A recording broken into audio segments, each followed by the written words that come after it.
तो देखो बच्चों, अपना जो यूनिट चल रहा है और ये यूनिट है क्या, एफ ब्लॉक एलिमेंट्स। आज हम इस यूनिट में अब जो टॉपिक डिस्कस करेंगे और वो टॉपिक है हमारा क्या, एटॉमिक रेडियाई और एफ ब्लॉक एलिमेंट्स। ओके, कि जो एफ ब्लॉक एलिमेंट्स हैं उनमें एटॉमिक रेडियाई जो होती है, या जो एलिमेंट में एटॉमिक रेडियस का जो ट्रेंड है, वेरिएशन है एक सीरीज में, चाहे वो लेंथेनॉइड्स हों चाहे एक्टिनॉइड्स हों, तो वो किस तरह का वेरिएशन है इसके बारे में। इसी में एक टर्म पढ़ोगे, लेंथेनॉइड कॉन्ट्रैक्शन। तो ये टॉपिक बहुत इंपॉर्टेंट है और इसमें से क्वेश्चन आए हैं कॉम्पिटिशन्स में, चाहे वो नीट हो चाहे आईआईटी हो, इसलिए इसे बहुत ही बारीकी से समझना है। तो देखो बच्चों, जो लेंथेनॉइड्स हैं, एक्टिनॉइड्स हैं, या कहें कि एफ ब्लॉक एलिमेंट्स हैं, इनमें जो एटॉमिक साइजेस हैं या एटॉमिक जो साइज है वो एक सीरीज में, मतलब अगर हम लेंथेनॉइड की बात करें तो सीरियम से लेके ल्यूटेशियम तक, और अगर हम एक्टिनॉइड्स की बात करें तो थोरियम से लेके लॉरेंसियम तक लगातार डिक्रीज होती जाती है। तो इस तरह से एटॉमिक नंबर के साथ एटॉमिक साइज का डिक्रीज होना यहां पर बोला गया है लेंथेनॉइड कॉन्ट्रैक्शन। समझ गए ना, या एक्टिनॉइड कॉन्ट्रैक्शन। अब आता है कि इसमें ऐसा क्यों हुआ है, जबकि आपने डी ब्लॉक में देखा था कि पहले साइज डिक्रीज हुई है, बीच में सिमिलर सी रह गई, फिर लास्ट में देखे हैं बढ़ गई है, लेकिन यहाँ तो रेगुलरली ही डिक्रीज हो रही है। तो इसका रीजन ये है बच्चों कि एक तो एलिमेंट n-2 ऑर्बिट में जा रहा है जो न्यूक्लियस के ज्यादा नियरेस्ट है और जिस पर इफेक्टिव न्यूक्लियर चार्ज ज्यादा होता है, और दूसरा है कि इलेक्ट्रॉन ऑर्बिटल्स ऑफ एफ सब सेल में एंटर कर रहे हैं और इन ऑर्बिटल्स के जो इलेक्ट्रॉन है उनका जो शील्डिंग इफेक्ट है वो बहुत ही पुअर होता है। तो पुअर शील्डिंग इफेक्ट होने के कारण न्यूक्लियर अट्रैक्शन जो है बैलेंस्ड नहीं हो पाता, और रेगुलरली एटॉमिक नंबर बढ़ने के साथ nuclear attraction outer most electron या अदर इलेक्ट्रॉन्स पर लगातार बढ़ता है और साइज ये डिक्रीज होती जाती है। और अगर आप लेंथेनॉइड कॉन्ट्रैक्शन के रिस्पेक्ट में एक्टिनॉइड कॉन्ट्रैक्शन देखोगे तो वो और भी ज्यादा इफेक्टिव है। रीजन क्या है कि जो एक्टिनॉइड्स हैं उनमें जो 5f ऑर्बिटल्स हैं वो काफी डिफ्यूज्ड शेप के हैं, पेरिफेरल नेचर के हैं और बड़े साइज के हैं, जिसके कारण उनका जो शील्डिंग इफेक्ट है लगभग बहुत कम, निग्लेजिबल, जिसके कारण अट्रैक्शन और ज्यादा इफेक्टिव हो जाता है आउटर मोस्ट पे, और वो जो एलिमेंट है उनकी साइज काफी ज्यादा डिक्रीज हो जाती है। तो इस तरह से हमें इसके बारे में लिखना है, तो पहले हम इसको लिख लेते हैं। ठीक है, तो यहां पर हम आ जाते हैं कि atomic radii and ionic radii of F block elements decreases with increase, ठीक है, atomic number in series is called lanthanide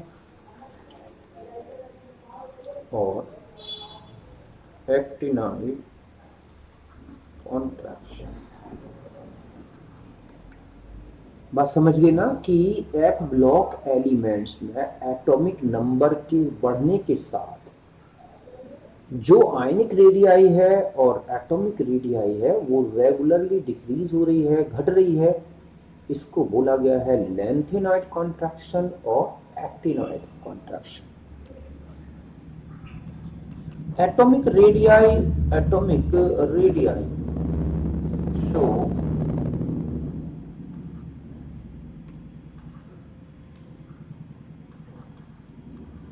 some irregularity हम do show atomic radii do show some irregularity due to, ऐसा इसका reason देखो बच्चों, मतलब atomic radii में कुछ जगह आपको इरेगुलरिटी दिखाई देगी बिकॉज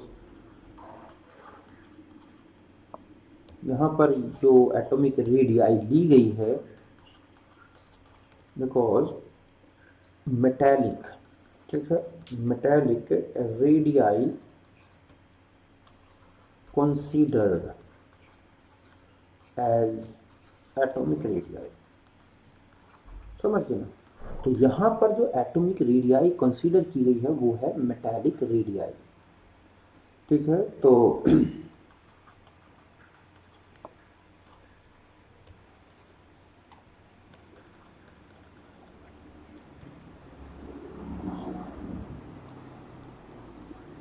ये हैं कर्नेल्स ऑफ लैंथेनॉइड्स और एक्टिनॉइड्स। तो इनमें जो मेटालिक रेडियाई दी गई है वो लैंथेनॉइड और एक्टिनॉइड्स के जो कर्नेल्स बनते हैं, मतलब कैटायंस, उनसे ली गई। तो सम एलिमेंट अगर आप देखोगे, some element like as EU, ठीक है, YB form EU2 plus YB2 plus cation, but जो अदर एलिमेंट्स हैं, एलिमेंट्स फॉर्म हम ये कह सकते हैं Ln+3 और An+3 आयंस, कि जो YB है और EU है, इनमें क्या होता है बच्चों, इनके जो कर्नेल्स हैं ना वो 2+ में मिलते हैं, जबकि अदर लैंथेनॉइड्स एक्टिनॉइड्स में देखोगे ये 3+ के हैं। तो ऐसे में EU और YB में जो कर्नेल की inter nuclear distance adjacent position में वो थोड़ा ज़्यादा आती है देन 3+ आयंस के रिस्पेक्ट, जिसके कारण थोड़ा सा एटॉमिक रेडियाई में इरेगुलरिटी आती है। बट हम ये कह सकते हैं कि ठीक है, ionic radii not show any irregularity, समझ गए ना। इसमें बिल्कुल इरेगुलरिटी नहीं दिखेगी। देखो मैं इसको एक समझाता हूँ ग्राफ से, इस तरह से। पहले हम इसका ग्राफ ले लें, जैसे ये है ना, कि अगर हम देखें तो ये है हमारा, अच्छा थोड़ा और बड़ा बनाना इसको, तो ये ग्राफ हमारा है एटॉमिक रेडियाई में। तो आप देखोगे कि एटॉमिक रेडियाई में आपको थोड़ा सा ये दिखेंगे पीक टाइप के, ये है जैसे पीक ऐसे आई है ये, कि अगर हम ये कहें ये है सीरियम, ठीक है, जो कि लगभग 165 पिकोमीटर का होता है। फिर यहाँ आ जाएगा प्रोसोडाइनियम, यहाँ पर प्रेसोडाइनियम, ये थोड़ा सा हम इसको ऐसे बना लें कि वो ऐसे दिखता है, कि यहाँ हो गया सीरियम, सीरियम 165 पिकोमीटर। फिर और आ गए PR, है ना, ND, ऐसे और भी हैं PM। अब मैं यहाँ पर कुछ और होंगे, मतलब बहुत सारे एलिमेंट सब कुछ नहीं ले सका, तो यहाँ पर मैं ये ले लूँ EU2+, और यहाँ है YB2+, तो इसकी जो 180 पिकोमीटर दिखाई देती है, ठीक है, 185 पिकोमीटर, जबकि Y में ये है लगभग 170 पिकोमीटर, है ना।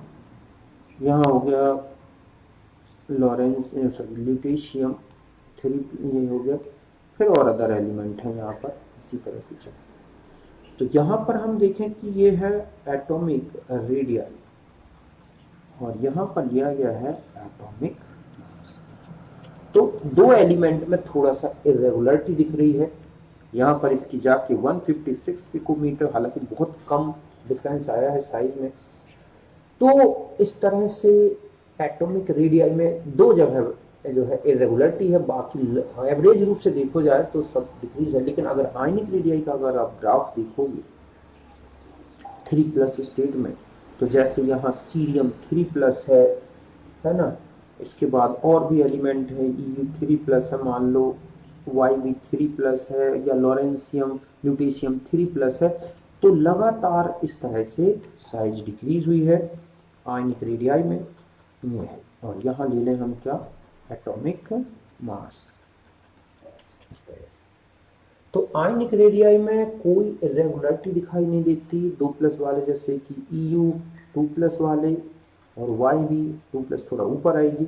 अगर 4+ में देखें तो सीरियम 4+ यहाँ आ जाएगा, टर्बियम 4+ यहाँ आ जाएगा। तो ये एटॉमिक रेडियाई का ग्राफ दिख रहा है, जो कि कोई इरेगुलरिटी नहीं है, लगातार एटॉमिक नंबर के साथ साइज डिक्रीज हो रही है। इसी तरह के लैंथेनाइड और एक्टिनॉइड्स में भी देखा जा सकता है। तो ये एक लैंथेनॉइड कॉन्ट्रैक्शन है। ओके, अब हम आते हैं कि लैंथेनॉइड कॉन्ट्रैक्शन हो या एक्टिनॉइड कॉन्ट्रैक्शन, इसके लिए रिस्पॉन्सिबल फैक्टर कौन से, फिर इस लैंथेनॉइड कॉन्ट्रैक्शन का क्या इंपॉर्टेंस है। तो देखो बच्चों, अब हम आ जाते हैं रीजन ऑफ एटॉमिक कॉन्ट्रैक्शन। अब चाहे वो लैंथेनॉइड कॉन्ट्रैक्शन की बात की गई हो और चाहे एक्टिनॉइड, तो कारण क्या है बच्चों कि लैंथेनॉइड्स हों या एक्टिनॉइड्स, इनमें इलेक्ट्रॉन n-2 ऑर्बिट्स में जाते हैं, ऑर्बिटल्स में जाते हैं, है ना, सॉरी, n-2 ऑर्बिट में जाते हैं और f में जाते हैं, f ऑर्बिटल्स में। तो f ऑर्बिटल काफी बड़े साइज के हैं, जिनका जो शील्डिंग इफेक्ट है बहुत ही पुअर होता है, जो कि न्यूक्लियर अट्रैक्शन को बैलेंस्ड नहीं कर पाता। तो केवल इफेक्ट न्यूक्लियर चार्ज बढ़ता जाता है, और एटॉमिक नंबर बढ़ने के साथ जो एटॉमिक साइज है वो लगातार डिक्रीज हो जाती है। तो यही इसका रीजन है। तो इसका मतलब है कि electrons of n-2 f orbitals show poor shielding effect than s p d orbitals, which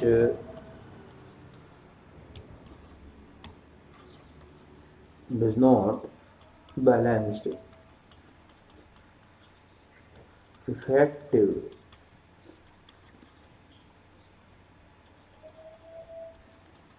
nuclear charge,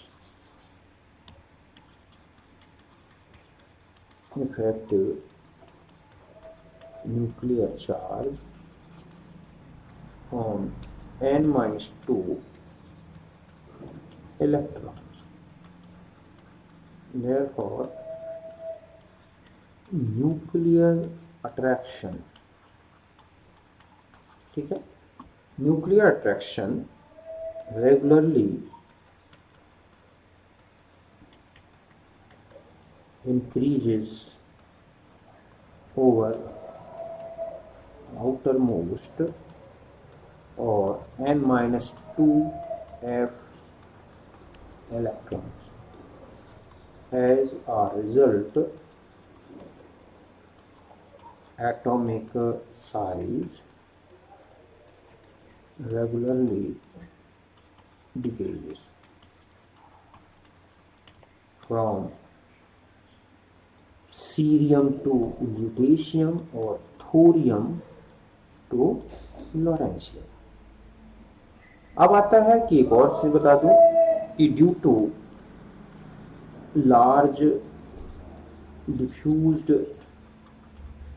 shape of 5f orbitals than 4f orbitals, ठीक है, कि जो 5f ऑर्बिटल है उसका साइज जो है काफी बड़ा है डिफ्यूज से 4f orbital. therefore actinoid contraction more effective than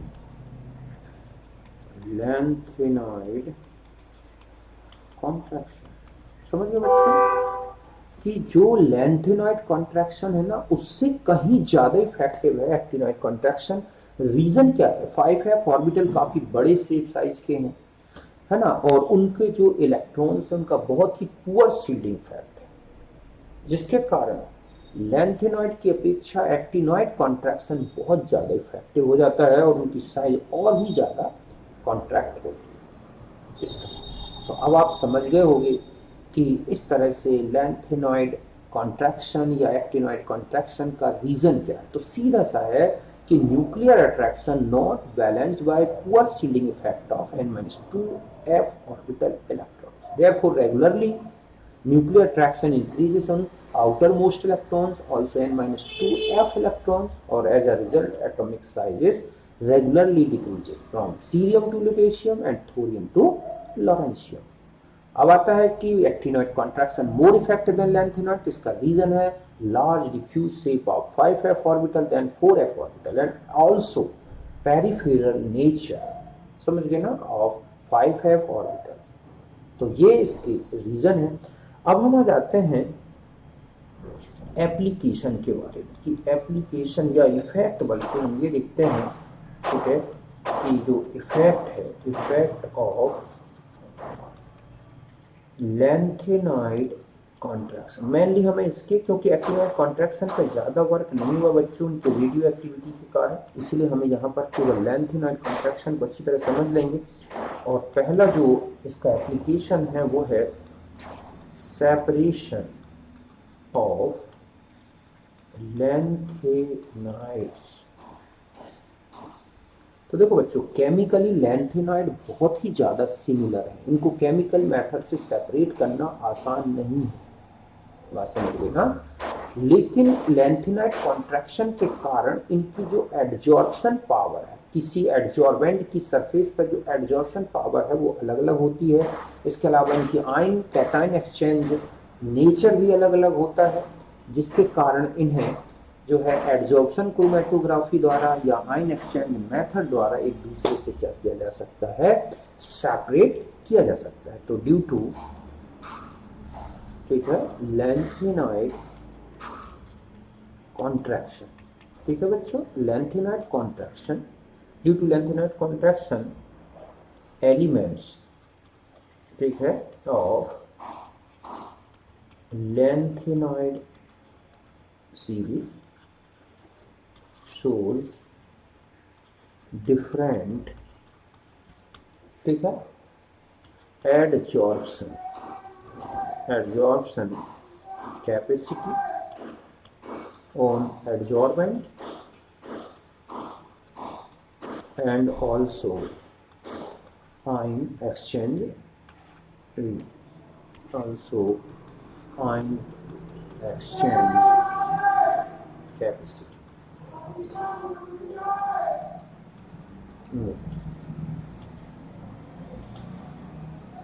में जो है exchange capacity, this property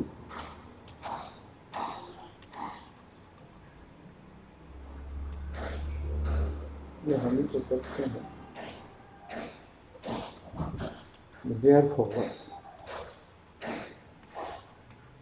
lanthanoids, ठीक है, सेपरेटेड बाय, आपने देखा होगा ये है adsorption chromatography,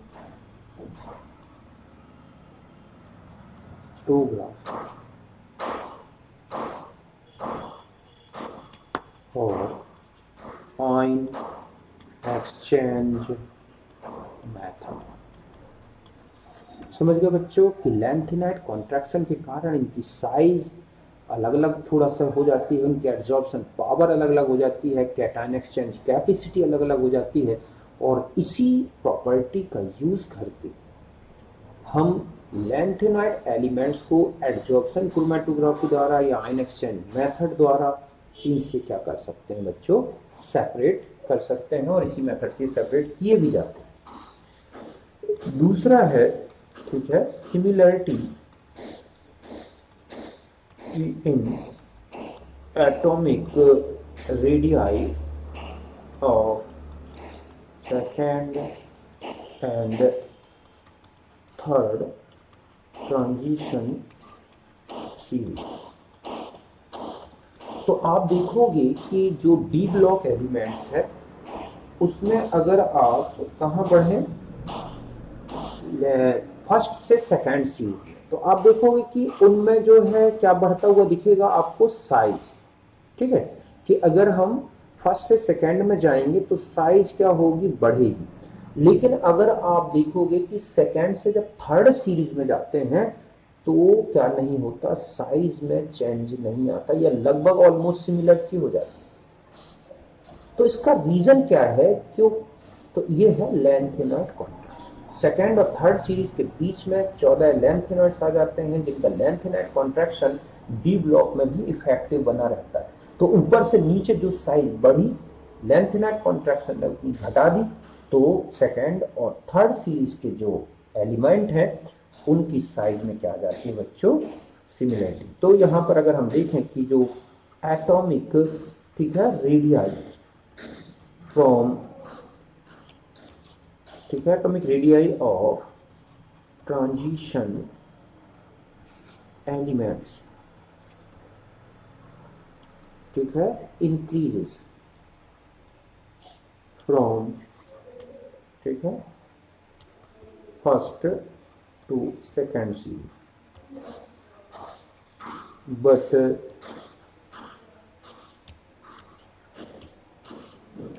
very little change or almost similar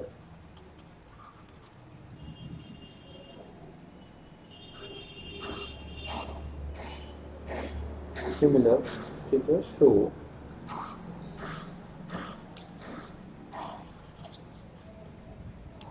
very little change, ठीक है, observe from second to third series. Some element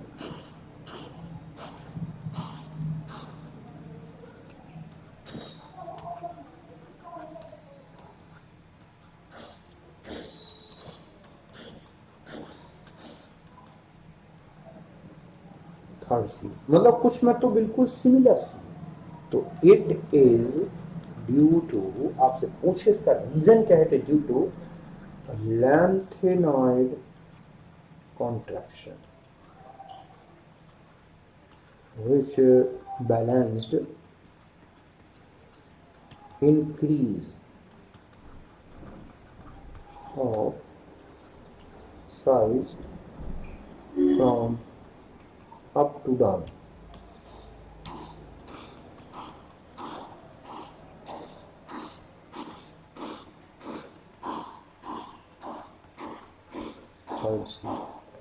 समझ गए ना, कि ऊपर से नीचे जाएं तो जितना इंक्रीज होना था उसको वो बैलेंस कर देता है। देखो हम इस तरह से एक एग्जांपल से समझ सकते हैं कि जैसे ये है फर्स्ट सीरीज, है ना, यहाँ आ जाए हम सेकंड सीरीज, और ये है हमारे पास थर्ड सीरीज, है ना, स्कैंडियम, इट्रियम, लैंथेनम, ऐसे titanium, zirconium, hafnium, vanadium, niobium, tantalum. तो देखो यहां पर आ जाते हैं लैंथेनाइड्स बच्चों, मतलब अगर इट्रियम और सॉरी लैंथेनाइड यहाँ पर ये है, तो यहाँ पर जो है इनके बीच में आते हैं क्या बच्चों, लैंथेनाइड। जैसे आप यहाँ देखोगे कि जो इसका साइज है 144 पिकोमीटर, है ना, इसका है 162 और इसका है 169। ठीक इसी तरह से अगर यहाँ चले जाएं तो ये है 132, फिर यहाँ पे आ जाता है 145 और यहाँ आ जाता है 144 पिकोमीटर। ठीक इसी तरह से 122, है ना, 134 और ये है 134। तो यहाँ पर अगर हम देखें कि ये साइज में सिमिलरिटी देखो आप, कि यहाँ पर देखो ये कि यहाँ तो बढ़ा हुआ है साइज, देखो यहाँ पर बढ़ रहा है, लेकिन यहाँ से यहाँ बढ़ा है, लेकिन यहाँ पर जो साइज देख रहे हैं आप बिल्कुल सिमिलर सा बना, बल्कि छोटा और हो गया यहाँ पर भी। तो रीजन क्या है? तो यहाँ पर जो इन दोनों के बीच में है वो कौन आते हैं बच्चों? लैंथेनाइड। आपने देखा होगा 57 है और ये फिर 72 है, तो यहाँ पर लैंथेनाइड आ जाता है, और यही लैंथेनाइड कॉन्ट्रैक्शन का जो इफेक्ट है वो इस तरह से पड़ता है। तो क्वेश्चन आता है जर्कोनियम और हाफनियम की सिमिलर साइज का रीजन क्या है? तो वो ध्यान रखना है, वो है लैंथेनाइड कॉन्ट्रैक्शन। तो इस तरह से, और ये कॉन्ट्रैक्शन ऐसा नहीं कि सीरीज को इफेक्ट करता, पूरे आगे तक चलोगे और इसके बाद अगर नीचे की जाएंगे, 7th जो पीरियड है उसके एलिमेंट और उल्टा छोटे हो गए हैं वहां, क्योंकि एक्टिनॉइड कॉन्ट्रैक्शन बहुत ज्यादा क्या है? इफेक्टिव। तो ये है। और तीसरा आता है, ठीक है, तो ये समझ गए आप। और तीसरा है basic nature of oxide and hydroxides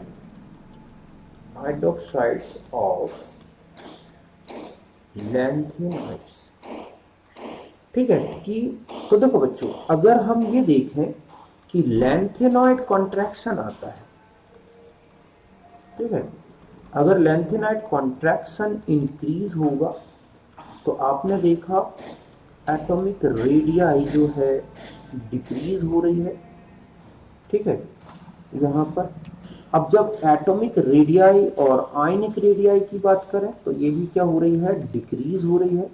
तो ऐसे में पोलराइजिंग पावर जो है, पोलराइजिंग पावर इंक्रीज होगी, कोवैलेंट नेचर इंक्रीज होगा, तो जो बेसिसिटी है बच्चों, ठीक है, वो क्या होती जाती है? डिक्रीज होती है। क्योंकि देखो कैटाइन छोटा होगा या आयनिक रेडियाई छोटी होगी तो पोलराइजिंग पावर बढ़ जाएगी, पोलराइजिंग पावर बढ़ेगी तो कोवैलेंट नेचर बढ़ जाएगा, कोवैलेंट नेचर बढ़ेगा तो बेसिसिटी डिक्रीज होती है। तो इसका मतलब है कि शॉर्ट में हम देखें तो बेसिसिटी ऑफ, चाहे वो ऑक्साइड्स हो और हाइड्रोक्साइड्स हो बच्चों, ठीक है, इनवर्सली प्रोपोर्शनल टू दी, ठीक है, लैंथेनॉइड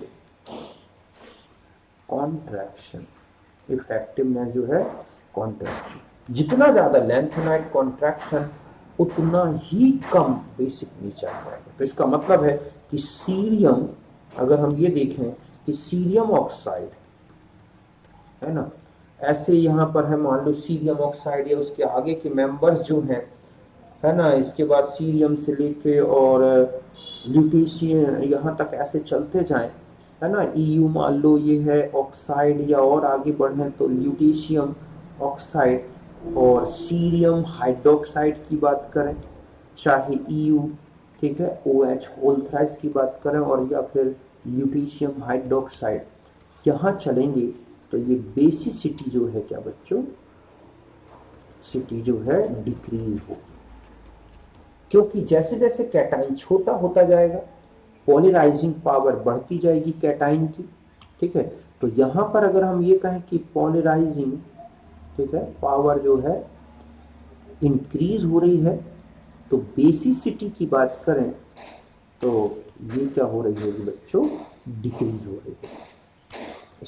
चाहे ऑक्साइड हो चाहे हाइड्रोक्साइड है, अगर आपको एलिमेंट मेंबर्स याद है, ऑर्डर याद है मेंबर्स का, तो उनका हाइड्रोक्साइड का ऑर्डर निकाल सकते हैं। ठीक इसी तरह से अगर आपसे कहा जाए रिड्यूसिंग नेचर, तो ऑल्सो डिक्रीजेस विद, ठीक है, लैंथेनॉइड कॉन्ट्रैक्शन। कि अगर आप इनका रिड्यूसिंग नेचर बोले, एलिमेंट का रिड्यूसिंग नेचर, ठीक है, ऑफ लैंथेनॉइड्स,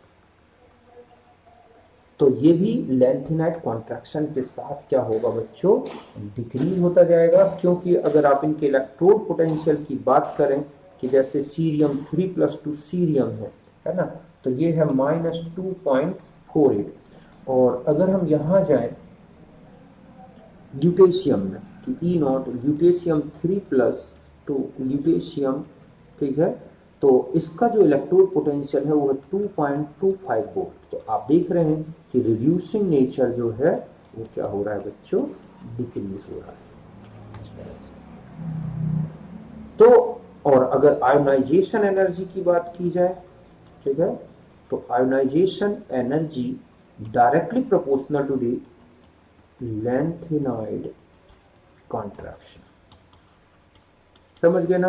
क्योंकि लैंथेनॉइड कॉन्ट्रैक्शन अगर बढ़ेगा तो एलिमेंट की जो है इलेक्ट्रॉन निकालना टफ होगा, और टफ होगा तो ऑटोमेटिक है कि आयोनाइजेशन एनर्जी बढ़ जाएगी। तो लैंथेनॉइड कॉन्ट्रैक्शन बढ़ने से आयोनाइजेशन एनर्जी बढ़ जाती है। जैसे सीरियम से सीरियम 3+ बनाया जाए तो जो इसकी आयोनाइजेशन एनर्जी आ रही है वो है 3512 किलो जूल पर मोल, ठीक है। और इसी तरह से ल्यूटेशियम 3+ बनाया जाए तो इसकी जो टोटल आयोनाइजेशन एनर्जी है 3 तक की, वो आ रही है 3898 किलो जूल पर मोल।